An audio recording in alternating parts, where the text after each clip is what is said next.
गिरीश महाजनांनी काही विषय सांगितले आणि त्यांनी मला सल्ला दिला की आपली तब्येत सांभाळावी. पण माझ्या तब्येतीला काय झालं, मला फक्त माझ्या पायाचा प्रॉब्लेम आहे, चालण्याचा प्रॉब्लेम आहे, चालण्याचा प्रॉब्लेम आहे. मी खुर्चीवर जाईल, मी वॉकर घेऊन जाईल, पण मला काही बाकीचा काय प्रॉब्लेम आहे काय?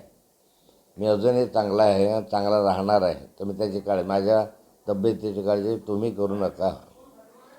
तुम्ही आजपर्यंत जे काही लोक टिंगल करत आहेत किंवा जे काही गंमत करत आहे, हे सारेचे सारे काही वर्षापूर्वी माझ्या कित्येक वर्ष माझ्या दरवाजासमोर कुत्र्यासारखे शेपटी हलवत होते.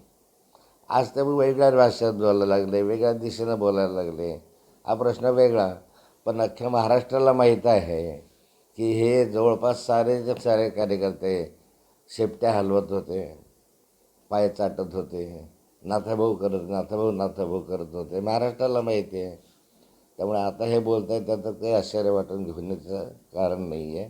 दुसरं असं आहे ह्याच्यामध्ये की माझा प्रश्न मुळामध्ये असा होता की जळगाव जिल्ह्यामध्ये चाळीसगावपासून तर रावेर, यावल, मुक्ताईनगर इथे केळी उत्पादक उद्ध्वस्त झाला. त्याला रडायला मजूर सापडत नाही, अशी त्याची स्थिती आहे आणि त्याला कोणी आधार नाही. नाथाभाऊ बांधावर गेला, अशा परिस्थितीत नाथाभाऊ बांधावर होता. कदाचित त्यांना माहिती नसेल. मी शेतीमध्ये गेलो, नुकसानीची पाहणी केली अंतोली वगैरे भागामध्ये, माझा सगळा भाग मी फिरलो. हे कदाचित गिरीश भाऊंना, आपल्या गुलाबराव पाटलांना माहिती नसावं. पण मी गिरीश भाऊंना सांगू इच्छितो की माझ्या तब्येतीची फार काळजी करू नका.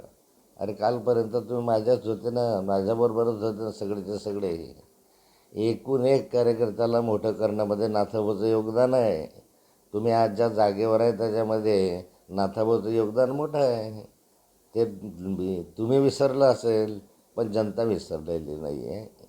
आणि त्यामुळे मी फारशी याला किंमतही देत नाही. बाकी माझी अपेक्षा अशी होती की केळी उत्पादकांना तीन मंत्री आपल्याकडे आहे, पालकमंत्री आपल्याकडे आहे. याच्यापेक्षा काय महत्त्वाचं काम असू शकतं? आपल्या भागामधल्या केळी उत्पादकांच्या अश्रू पुसण्यापेक्षा आणखी काय महत्त्वाचं काम असू शकतं? 8 दिवस 10 दिवस तुम्ही 8-10 दिवसामध्ये एक वेळी येऊ नये. रक्षाताई लडाखवरून इथे येऊ शकतात आणि तुम्ही इथले इथे येऊ शकत नाही, याचं आश्चर्य वाटतं. ठरल्याप्रमाणे शिवसेनेच्या उमेदवाराने माघार घातलेली आहे. हे आधीच ठरलेलं असतं की नाशिकला असा गीतेने उभं राहिलेला आहे, इकडे उभं राहिलेलं आहे. मग गीते जर काढतील तर मी कडेल आपसामधलं ब्लॅकमेलिंग असतं, आपसामधलं तडजोड असते.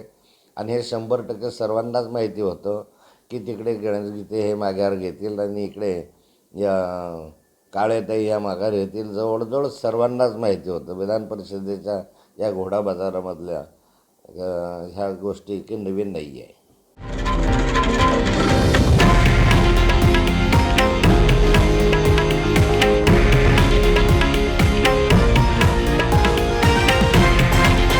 हे आहे देशातील नंबर 1 न्यूज नेटवर्क आणि आपण पाहत आहात TV9 मराठी, एकमेव.